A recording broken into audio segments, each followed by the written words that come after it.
আসসালামু আলাইকুম। আপনাদের জন্য একটা নতুন টিপস নিয়ে আসলাম। যারা এরকম মাদারবোর্ড বিক্রি করে ফেলেন তাদের জন্য এই নতুন ভিডিওটি।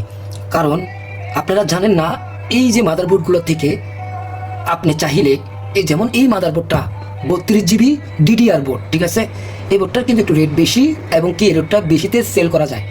কিন্তু মূলত কথা হলো কি, এই যে আপনার যারা টেকনিশিয়ান কাজ করেন তাদের ছোট ছোট যে পার্টসগুলো লাগে, যেমন লাইটিং আইসি, লাইটের কোয়াইল, যেমন power IC, charging IC, battery connector, display connector ও network IC, 2G IC, 4G IC, এই আইসিগুলো যাদের লাগে তারা এই আইসিগুলো খুলে রাখতে পারেন। তো এই সব মাদারবোর্ডগুলো সেল করার আগে কীভাবে কোনগুলো খুলে ফেলবেন সেটা আমি আপনাদেরকে দেখা দিচ্ছি। যেমনটা সিপিইউ, র্যাম, স্টোরেজ, এই তিনটা আইসি থাকবে। আর এখান থেকে আপনি যা পার্টস খুলে ফেলেন না কেন, কোনো সমস্যা নাই, মাদারবোর্ডটা সেল করতে পারবেন। যেমন আমি এই পাওয়ার আইসিগুলো খুলে ফেলবো। যেমন আমি এই পাওয়ার আইসিটা খুলে ফেলতেছি, দেখেন আপনারা। এই পাওয়ার আইসিগুলো খুললেও মাদারবোর্ডটা সেল করতে পারবেন সেম দামে, কোনো সমস্যা নেই। শুধু খেয়াল রাখতে হবে সিপিইউ কোনো হয়তো ইএমএমসি এগুলো যেন কোনোভাবে না ফুলে, না স্কেচ হয়, না ভাঙে, এটা খেয়াল রাখতে হবে। এই যে আমি পাওয়ার আইসিটা খুলে ফেললাম, বাট আমি ছোট ছোট চার্জিং আইসি, লাইটের কোয়াইল এগুলো আমি খুলে রাখবো। কেন রাখবো? পরবর্তী টেকনিশিয়ানের আমাদের কাজে লাগে। একটা লাইটিং আইসির জন্য অনেক ঘোরাঘুরি করা লাগে, তার জন্য এগুলো খুলে রাখবো। যেমনটা ডিসপ্লে কানেক্টারটা যদি ভেঙে যায় তাহলে খেয়াল রাখতে হবে ডিসপ্লে কানেক্টারটাও আপনাদের লাগে। আমি দেখাচ্ছি, খুলে রাখবেন সবসময় ডিসপ্লে কানেক্টার ও এগুলো খুলে রাখবেন। আমি দেখাচ্ছি আপনাদের ভিডিওতে, কিন্তু আমি এগুলো দেখানোর জন্য ভিডিও করতেছি, কারণ আমি এগুলো খোলার সময় খুব সাবধানে খুলবো, যেমনটা আইসিগুলো যেন নষ্ট না হয়।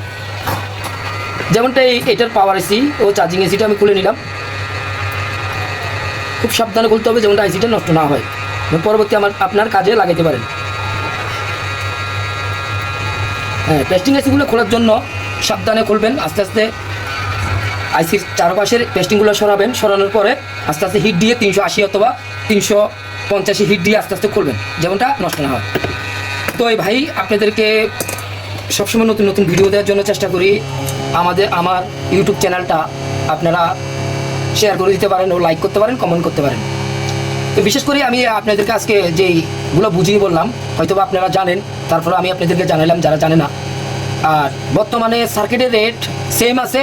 যারা সেল করতে চান আমাদের ইমো হোয়াটসঅ্যাপ নাম্বার আছে, আমাদের সাথে সরাসরি যোগাযোগ করতে পারেন এবং কত পিস মাল আছে কুরিয়াতে দিতে পারেন এবং কি সুন্দরবন কুরিয়ার সার্ভিসও দিতে পারবেন। যাদের মাল বেশি তারা আমাদের দোকানে আসি দিয়ে দিতে পারবেন, ক্যাশ টাকা নিতে পারবেন, কোনো সমস্যা নাই। রেট জানতে হলে আমাদের ইমো হোয়াটসঅ্যাপ নাম্বারে কল দিতে পারেন সরাসরি। তো এই সব মাদারবোর্ড, এই যে আমি আজকে অনেক মোবাইল কিনছি, প্রায় 40 থেকে 50 হাজার টাকার আমি মোবাইল কিনছি।